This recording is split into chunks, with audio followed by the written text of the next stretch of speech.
Samda ng 16 ka individual kung asa duha niini ang kritikal atol sa karambola sa tulo ka sakyanan sa Mantikao, Misamis Oriental.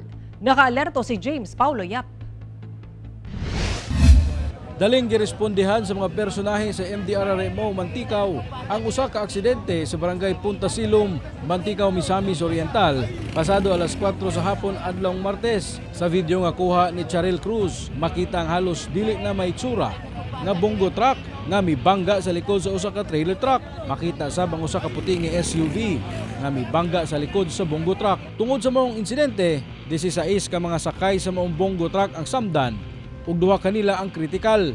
Ang nakakuha gayud og serious nga injury is kining usa ka lalaki nga sakay sa likod sa maong bongo truck ug katudayong babae nga anaa sa passenger side, no, sa sulod sa maong bongo. Migula sa investigasyon nga gikan sa Cagayan de Oro City ang bongo truck ug paingon kini sa direksyon sa Iligan City, dihang nabangga kuno niini ang nakaparada nga trailer truck kilid sa dalan. Dayon gibangga sab ang maong bongo truck sa nagsunod nga SUV, hinungdan nga nalagpot ang mga sakay sa bongo truck. Hinuon luwas na ang mga kahimtang sa laing 14 kasakay sa maong bongo truck. Luwas sab matud pa ang driver ug ang sakay sa SUV. Ang kani magong dalan is straight ra, though naka park lang gyud, illegally park ang kaning trailer truck sa outer lane, no. Supposedly unta wala untay kay naka-park din he. So far ginahulatan pa sa atong investigator kung kinsa